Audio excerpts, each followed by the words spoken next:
Tepat 3 hari sebelum memasuki bulan puasa, Amar dan Jaki memutuskan untuk pulang dari tanah rantauan. Karena memang sudah 2 tahun lebih mereka tidak pernah pulang saat lebaran. Jadi ketika tahun ini ada kesempatan, mereka pun langsung memilih untuk pulang lebih awal agar bisa berkumpul bersama keluarga di bulan puasa hingga lebaran tiba. Rencananya mereka akan pulang dengan menaiki motor dan tentu itu akan menjadi perjalanan panjang bagi mereka, mengingat jarak tempat mereka bekerja dengan kampung halaman begitu jauh.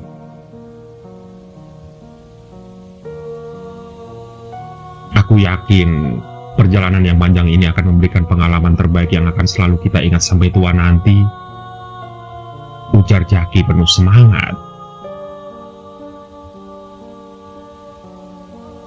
Iya, siapa tahu kita bertemu jodoh di perjalanan nanti.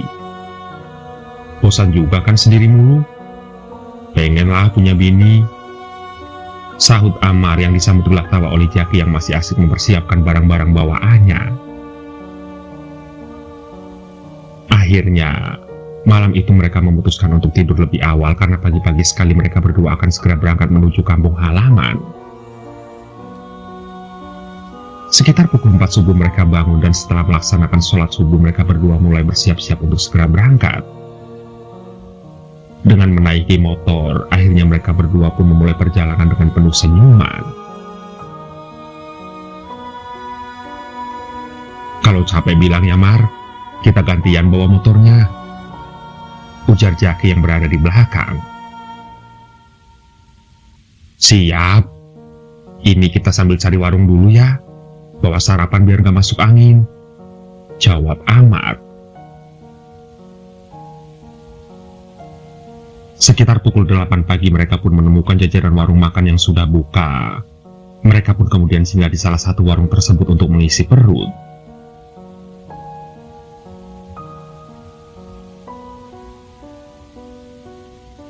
Mau kemana?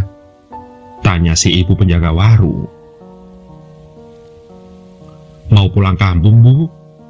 Jawab Amar dan Jaki bersamaan sambil tersenyum. Oh, semoga perjalanannya lancar dan selamat sampai tujuan ya, ujar si ibu lagi. Amin Bu, terima kasih doanya.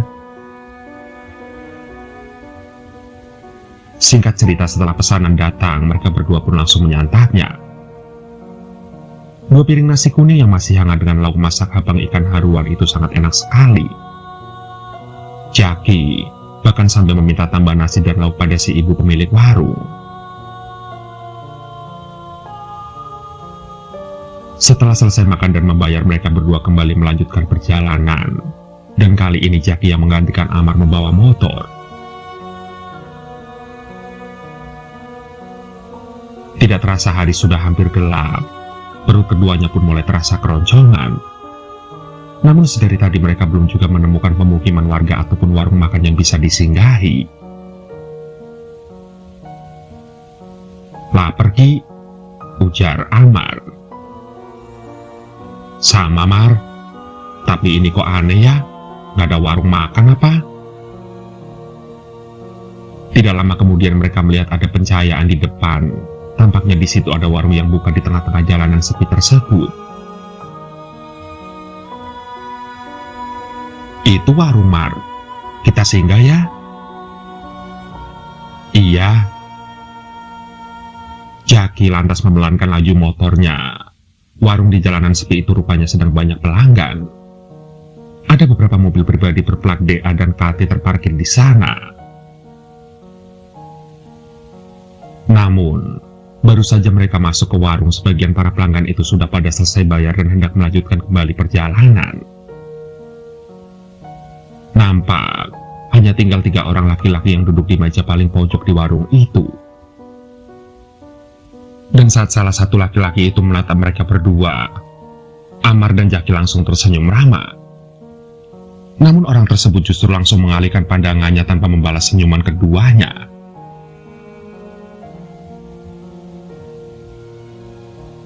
Sombong sekali mentang-mentang naik mobil, bisik Jaki. "Us," tegur Amar. "Mau pesan apa, Dek?" tanya seorang bapak-bapak bertubuh kurus dengan kepala plontos. Wajah bapak-bapak itu tampak dingin dan datar. "Lalapan ayam saja, Pak Dua," kata Amar. "Tidak ada ayam, adanya sambal goreng hati, asam manis hati dan hati goreng," jawab si bapak. "Oh, kalau begitu sambal goreng hati saja, Pak. Minumnya?" "Minumnya teh hangat 2. "Baik." Dan sekitar 3 menitan pesanan keduanya pun diantar.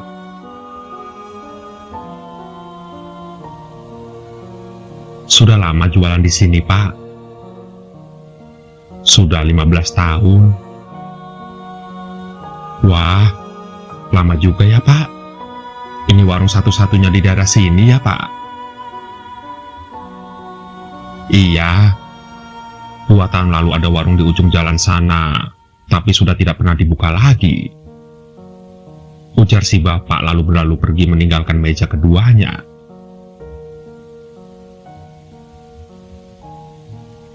"Ini kita sudah di daerah mana sih, Ki?" "Lah, mana aku tahu, Mar. Kan selalunya kalau di bus aku yang tidur. Jadi mana aku tahu ini di daerah mana?" jawab Jaki sambil melahap makanannya. Ia tampak sangat lahap memakan makanan itu. Berbeda dengan Amar yang terlihat ragu-ragu. Bahkan dia sesekali celingukan melihat ke sekeliling warung.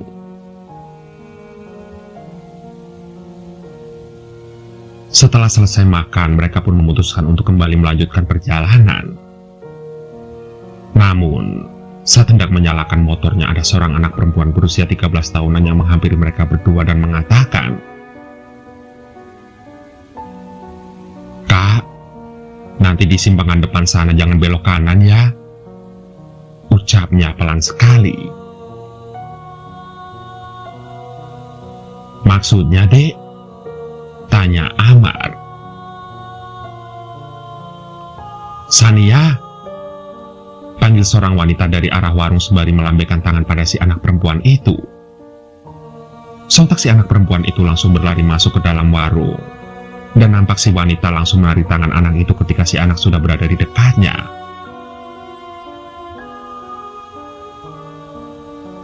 Saat akan berangkat, sebuah mobil berplat KB masuk ke halaman warung. Di dalam mobil itu tampak banyak penumpang. "Itu mungkin travel yang sedang mengantar para penumpangnya," ucap mereka berdua dalam hati. Mereka berdua pun kembali melanjutkan perjalanan.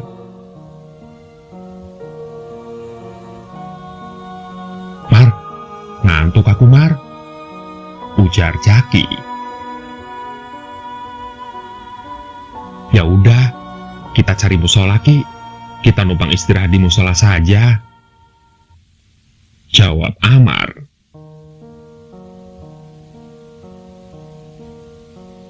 Jalanan di depan tampak berkelok, namun sama sekali tidak ada persimpangan seperti yang dikatakan oleh anak perempuan di halaman warung tadi.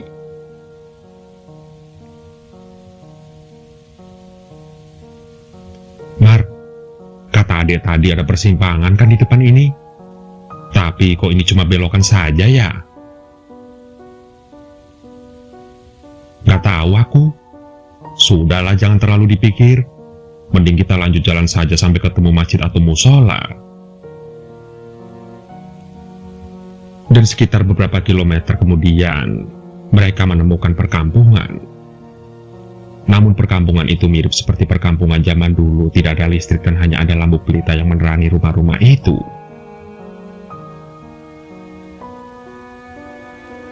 "Kampung mana ini ya, Mar? Kok nggak ada listriknya?" "Lah, mana aku tahu, Ki. Ya bisa saja kan karena kampung ini jauh dari kampung-kampung lainnya. Makanya mereka tidak mendapatkan suplai listrik." Lagian kamu kan lihat sendiri jalanan ke kampung ini cuma hutan saja, jawab Amar. Jaki hanya bisa mengangguk membenarkan jawaban Amar.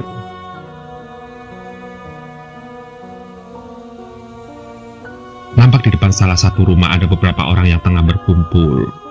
Amar kemudian berinisiatif untuk menghampiri orang-orang itu untuk sekedar menanyakan musola kepada mereka.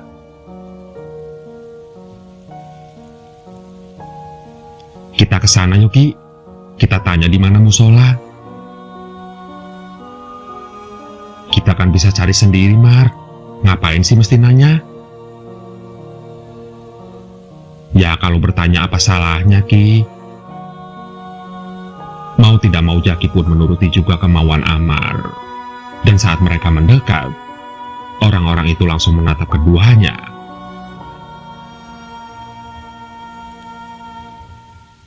Permisi, Pak. Anu, saya mau tanya, musola desa ini di mana ya, Pak? Memangnya kalian ini dari mana dan mau kemana? Kami dari X dan mau pulang ke kampung, Pak.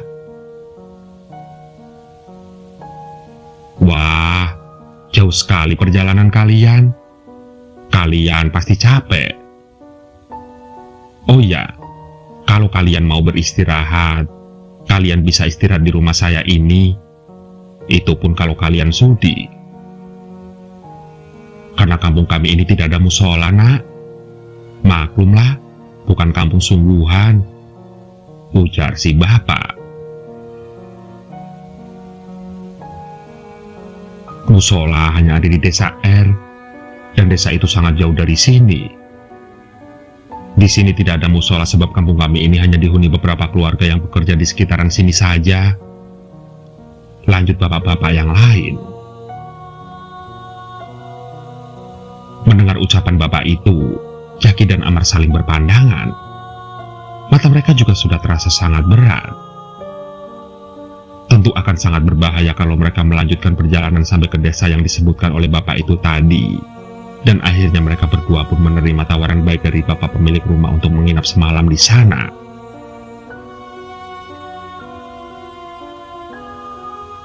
Meski rumah si bapak tidak begitu besar, tapi rupanya si bapak punya beberapa kasur berukuran sedang. Beliau juga mengakui kalau kasur-kasur itu disediakan untuk orang-orang yang bertamu ke rumahnya.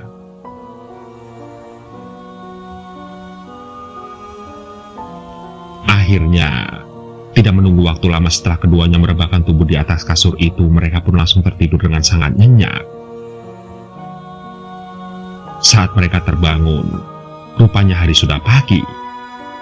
Dan dari dapur terdengar suara alat-alat makan yang saling beradu.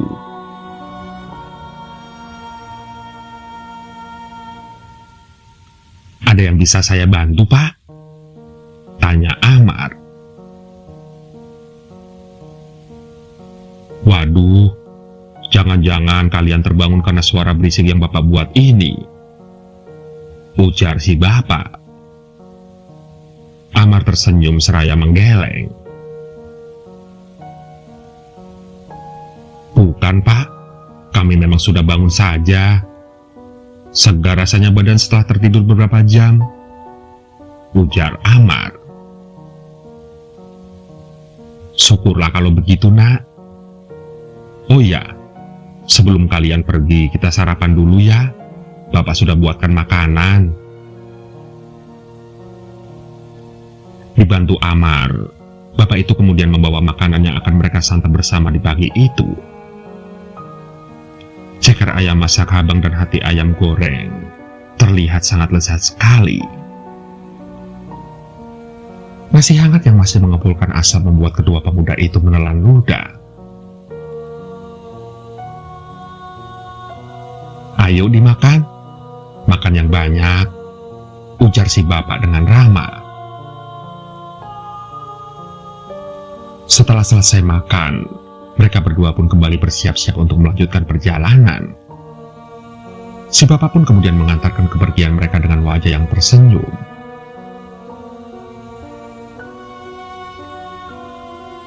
Sepanjang jalan kampung itu tampak berkabut. baru 1 kilometer meninggalkan kampung tersebut, tiba-tiba motor yang mereka kendarai mendadak mati.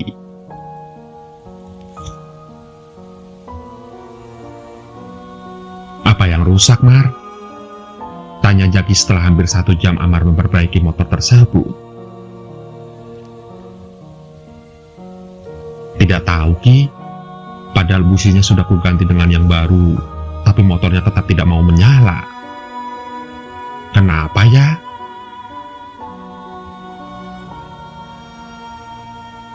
"Waduh, kamu yang ngerti motor saja tidak tahu masalahnya, apalagi aku yang tidak ngerti apa-apa ini," ujar Jaki sambil garuk-garuk kepala. "Apa kita balik ke rumah bapak tadi saja ya, Ki? Siapa tahu beliau bisa memperbaiki motor, atau mungkin beliau tahu di mana bengkel di daerah sini." "Ah, itu terlalu merepotkan orang, Mar. Ya habisnya kita mau dorong motor ini sampai kapan? Iya kalau di depan sana ada bengkel. Tapi kalau nggak ada, gimana?" Jaki terdiam. Lagi-lagi ia terpaksa menuruti kemauan Amar. Mereka berdua pun lalu mendorong motor itu menuju perkampungan. Rumah-rumah di sana tampak sepi. Mungkin pemiliknya sudah pergi untuk bekerja. Dan saat mereka sampai, si bapak terlihat tengah menyapu halaman dengan sapu lidi.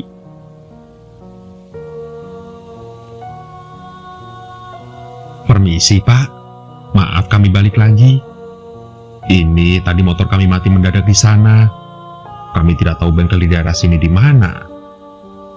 Makanya kami balik lagi kemari untuk menanyakan bengkel sama Bapak," ujar Amar.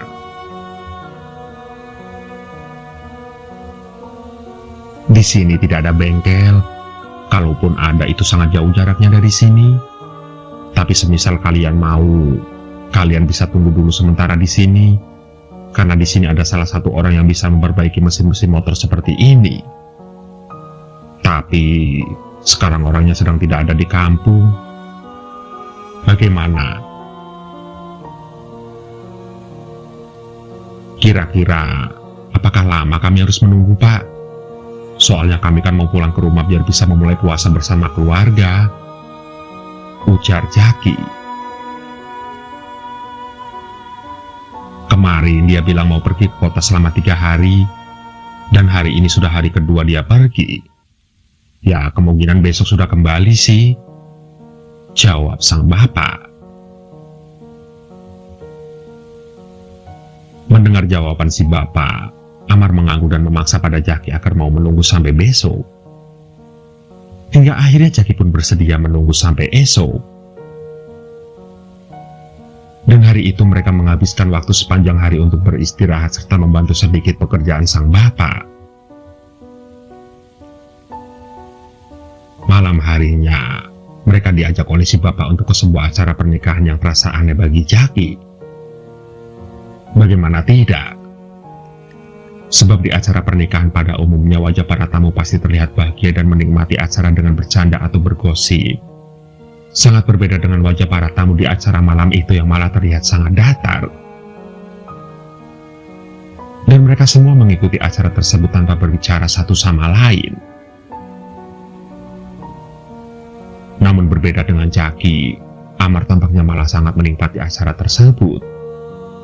Bahkan, ia sempat memisahkan diri dari Jaki begitu ia melihat seorang gadis cantik yang tampak curi-curi pandang terhadapnya sedari tadi.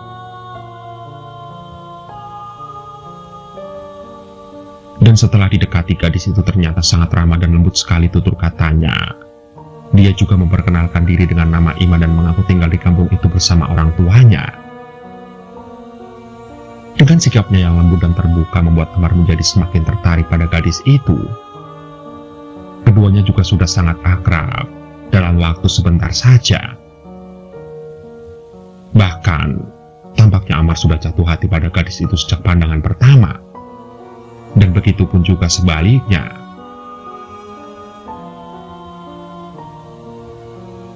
Oleh Ima, Amar langsung diperkenalkan pada kedua orang tuanya di malam itu juga. yang ternyata menyambut hangat kehadiran Amar. Aneh kamu, Mar. Baru bertemu sekali malah sudah kenalan sama orang tuanya. Memangnya kamu mau langsung nikah sama dia? Ujar Jaki. Ya kalau ada jodoh tentu aku mau. Coba kamu lihat. Siapa sih laki-laki yang tidak tertarik pada Ima? Sudah cantik, ramah. Banyak sekali nilai tambahnya pada gadis itu, Ki. Iya, tapi tetap saja tidak masuk akal. Sekali kenalan langsung mau menikah. Kenal sifat dan karakternya saja belum. Gerutu Jaki.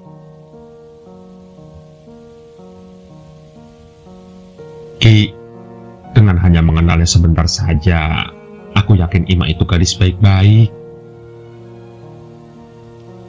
Jaki hanya terdiam, kepalanya menggeleng-geleng saja mendengar jawaban dari Amar.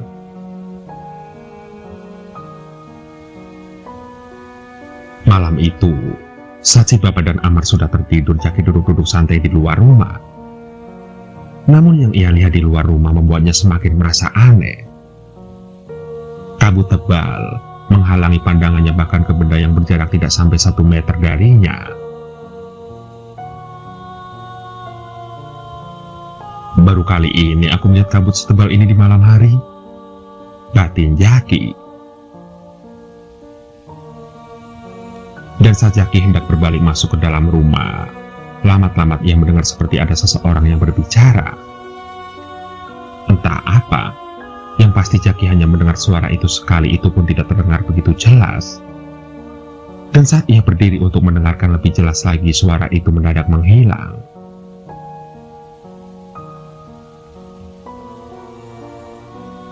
Keesokan paginya ketika Jaki bangun, Amar sudah menghilang dari rumah. Jaki sampai mencari ke sana kemari, namun Amar tidak juga ditemukan.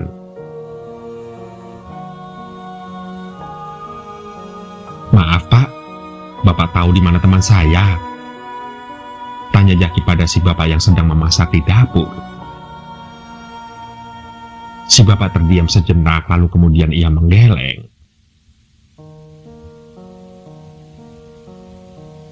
Tidak tahu, memangnya di dalam tidak ada? Ujarnya balik bertanya. Tidak ada Pak. Tidak mau menyerah, Jaki lantas mencari Amar di sekitar kampung. Namun keberadaan Amar tidak juga ditemukan. Amar seperti hilang di telan alam. Jaki menyerah. Ia melangkah kontai kembali ke rumah si Bapak yang sudah menunggunya bersama seorang lelaki bertubuh besar. Dan rupanya orang itulah yang akan membantu memperbaiki motor milik Jaki dan Amar. Seperti tukang bengkel profesional, laki-laki itu dengan mudahnya memperbaiki kerusakan pada motor tersebut. Dan tidak lama kemudian motor itu pun kembali bisa dinyalakan. Dalam hati Jaki merasa senang sebab ia bisa segera melanjutkan perjalanan dari kampung aneh tersebut. Namun di sisi lain ia tidak bisa pergi seorang diri dengan meninggalkan Amar yang tidak diketahui keberadaannya saat itu. Lantas Jaki pun berusaha mencari Amar keluar dari kampung.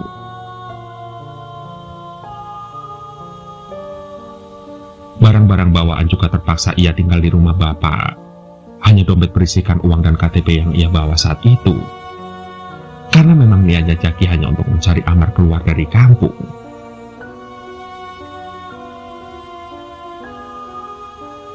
Jaki dan motornya menerobos kabut yang lagi-lagi sangat tebal. Ada bebauan mirip bunga melati juga di sepanjang jalan.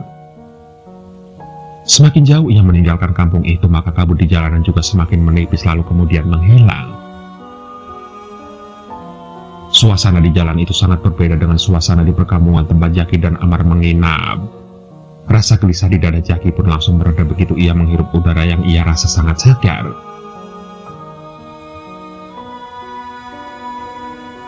Namun, rasa leganya langsung berubah panik begitu ia teringat akan Amar. Rasa paniknya itu bertambah begitu Jaki tidak bisa lagi menemukan perkampungan tempat Amar menghilang. Sudah berkali-kali ia bolak-balik di jalan yang sama untuk menemukan perkampungan itu. Namun tetap saja, perkampungan itu seolah menghilang dalam sekejap. Hingga akhirnya ketika matahari mulai terbenam, Jaki pun pasrah.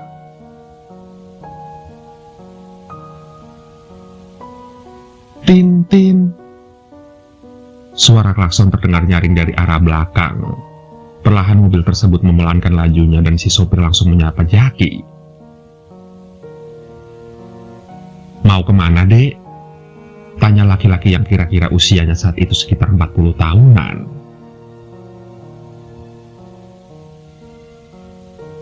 Saya kehilangan teman saya saat kami menginap di kampung. Jaki tidak pernah tahu nama kampung itu. Ia juga tidak pernah bertanya kepada si bapak pemilik rumah tentang nama kampung tersebut. Iya? Tanya si bapak menegaskan. Saya tidak tahu nama kampungnya, tapi saya yakin kampung itu ada di sekitaran jalan ini. Setahu saya tidak ada kampung di daerah sini. Kamu yakin itu kampung manusia? Sontak, perasaan Jaki menjadi tidak karuan. Apa yang dirasakan Jaki selama berada di kampung itu kini sepertinya mulai terjawab. Maksudnya, Pak? Sudah 15 tahun saya bolak-balik melewati jalan ini, dan yang saya tahu di daerah sini tidak ada perkampungan. Lagi pula, jalanan ini memang dikenal angker karena seringkali para pengendara roda 2 ataupun roda 4 mengalami kecelakaan di daerah ini. Mau itu kecelakaan beruntun ataupun kecelakaan tunggal, itu sering sekali terjadi di sini. Jaki terdiam. Ia masih menuntun motornya yang kehabisan bensin akibat bolak-balik mencari kampung yang ia dan Amar singgahi itu. Saya punya stok bensin di belakang. Kalau kamu mau, kamu bisa isi motormu dengan bensin itu sementara untuk sampai ke kampung saya. Ujar orang itu menawarkan.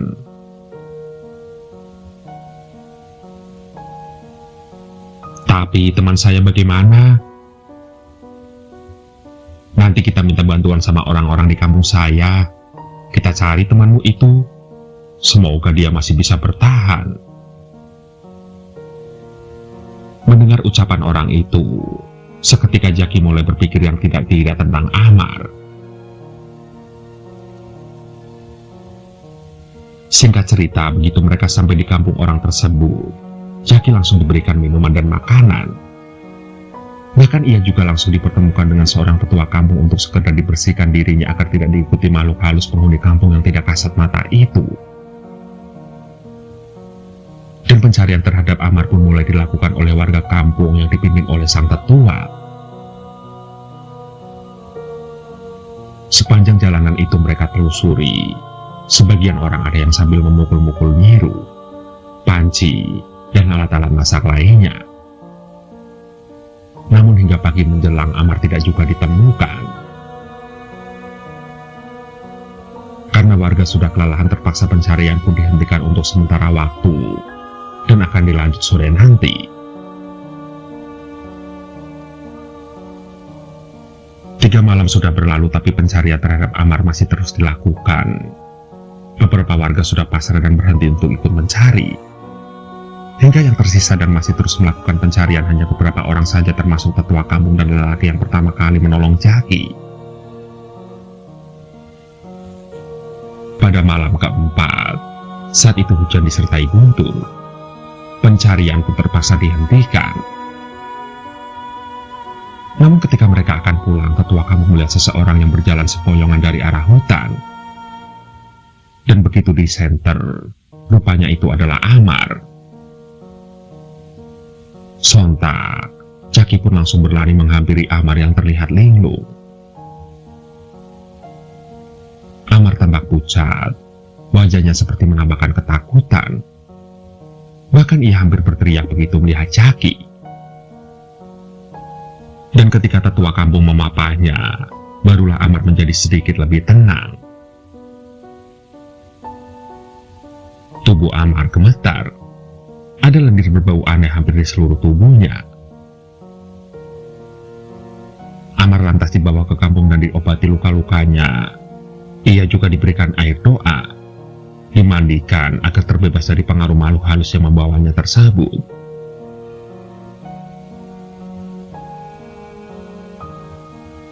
Namun, meski sudah dimandikan dan diberi air doa, Amar masih belum sepenuhnya sadar. Ia masih seperti orang linglung, bahkan terkadang ia menangis tiba-tiba dan ketakutan. Ia juga masih belum mau menceritakan apa yang sebenarnya dia alami pada saat ia menghilang hari itu.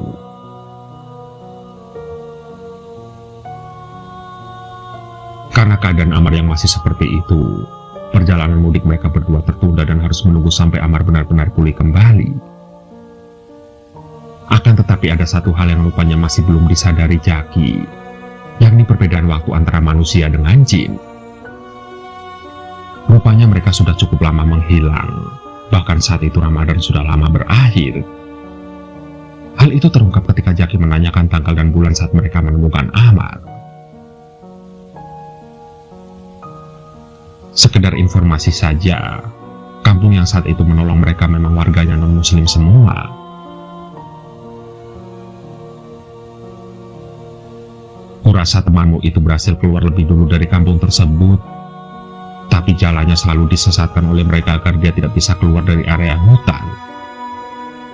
Jelas tetua kampung sembari menunjuk Amar yang sedang duduk melamun di depan pintu.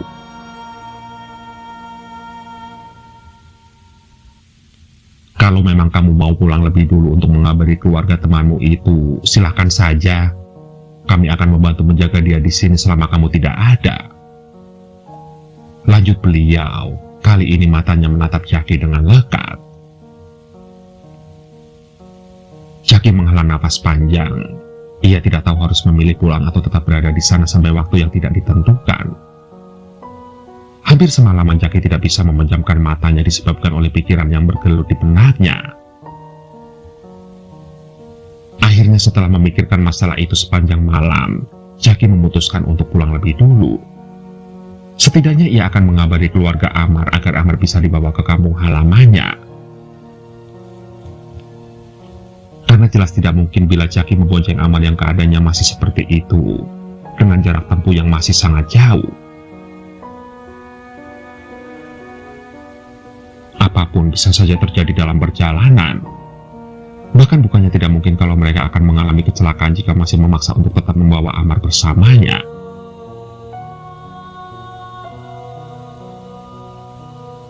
Setelah berpamitan pada tuan rumah dan warga kampung yang telah membantunya itu, Jaki pun berangkat.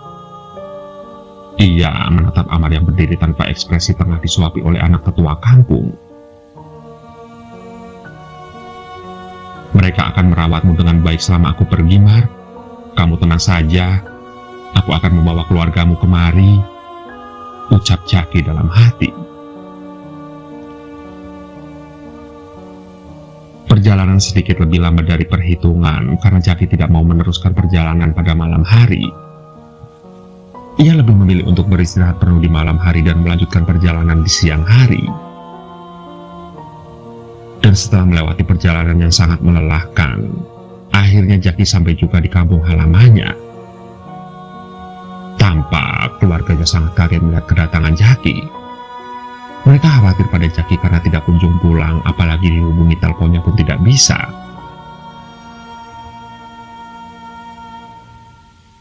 Perlahan Jaki mulai menceritakan pengalaman ia dan Amar yang salah jalur sampai memasuki perkampungan jin. Karena pandangan mereka di malam kejadian itu ditutupi, sehingga tidak bisa melihat persimpangan jalan yang dikatakan oleh anak perempuan di warung makan. Keluarga Jaki sangat bersyukur karena Jaki dan Amar berhasil selamat, meski sekarang keadaan Amar belum pulih sepenuhnya. Entah apakah yang sudah dialami Amar selama ia menghilang sampai-sampai ia seperti sangat ketakutan saat melihat Jaki. Dan keesokan harinya Jaki ditemani orang tuanya mendatangi rumah keluarga Amar. Di hadapan keluarga Amar, Jaki kemudian menceritakan semuanya yang terjadi bahkan saat sebelum mereka memulai perjalanan.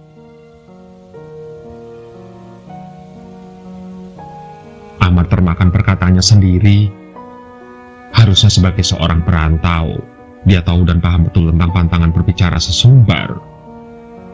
Ujar Holik yang merupakan kakak tetua Amar. Jaki terdiam. Ia baru ingat dengan perkataan Amar yang dimaksud oleh kakaknya tersebut. Iya, Amar pernah berkata bahwa ia malah sendiri terus, dan dia sangat berharap bertemu jodoh dalam perjalanan. Dan sekitar 3 hari kemudian, rombongan keluarga Amar yang ditemani Jaki pun berangkat menuju ke kampung yang telah menolong mereka berdua. Sesampainya mereka di kampung itu, mereka disambut dengan baik oleh warga sana, terutama keluarga tetua kampung dan orang yang pertama kali menolong Jaki. Nampak Amar masih linglung, namun begitu ia melihat Holik, wajahnya terlihat sangat ketakutan. Tubuhnya bahkan sampai gemetar. Sementara Holik hanya tersenyum aneh saat melihat Amar. Sepertinya ada sesuatu yang tidak beres terjadi.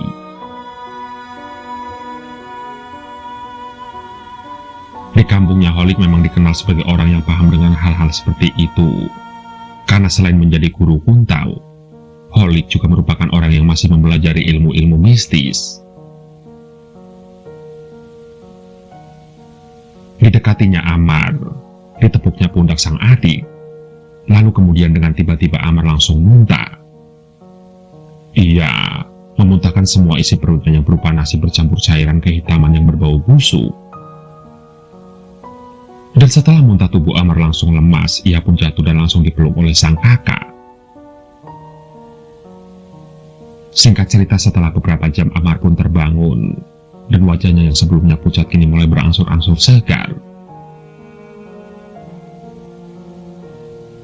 Jaki, ujar Amar untuk pertama kalinya setelah ia ditemukan. Iya Mar, ini aku Jaki. Kamu masih hidup, ataukah aku yang sudah mati? Mendengar pertanyaan dari Amar, Jaki mengernyitkan keningnya. Aku masih hidup, Mar. Kamu juga masih hidup. Kita semua yang berada di sini masih hidup. Syukurlah. Memangnya ada apa, Mar?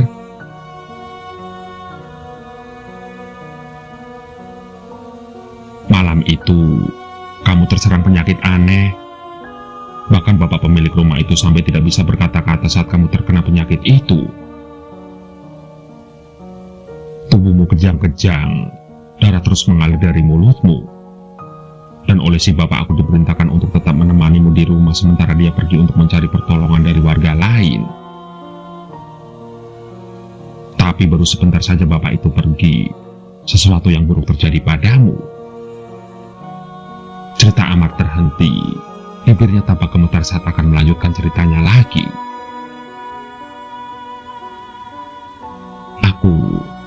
Aku melihat sendiri bagaimana bola matamu membesar dan pecah. Kulit wajahmu hancur dan meleleh seperti lilin yang terkena api. Suara retakan tulangmu yang membuatku ngilu terdengar dengan sangat jelas. Aku bahkan masih ingat perkataanmu saat itu. Kamu bilang, sakit Mar, tolong aku. Tentu aku tidak tahu harus berbuat apa. Aku tidak bisa menolongmu, Ki. Aku hanya bisa melihatmu kesakitan, hingga akhirnya kamu tidak lagi bergerak. Kamu mati. Jaki sontak menggaru-garu kepalanya setelah mendengar cerita dari Amar. Ia tidak tahu apa yang sebenarnya dialami oleh Amar, tapi dari ceritanya itu sangat jauh berbanding dengan apa yang dialami oleh Jaki. Jaki tidak bisa berkata-kata karena apa yang diceritakan Amar itu sama sekali tidak terjadi padanya. Yang Jaki tahu saat itu Amar menghilang di pagi hari sebelum ia bangun dari tidurnya. Namun walau terdengar membingungkan, Jaki tidak membantah sedikit pun cerita tersebut. Ia lebih lebih memilih untuk mendengarkan dan membiarkan Amar menceritakan apa yang ia alami pada hari dia menghilang. "Terus bagaimana bisa kamu berada di hutan selama beberapa hari?" tanya Jaki akhirnya. Amar terdiam. Ia berusaha mengingat kembali apa yang terjadi selanjutnya setelah kematian Jaki. "Aku tidak begitu ingat. Setelah kematianmu, semuanya jadi samar-samar di ingatanku, Ki." "Ya sudah, tidak apa-apa. Yang penting sekarang kamu sudah ingat dengan kami semua," ujar Holly.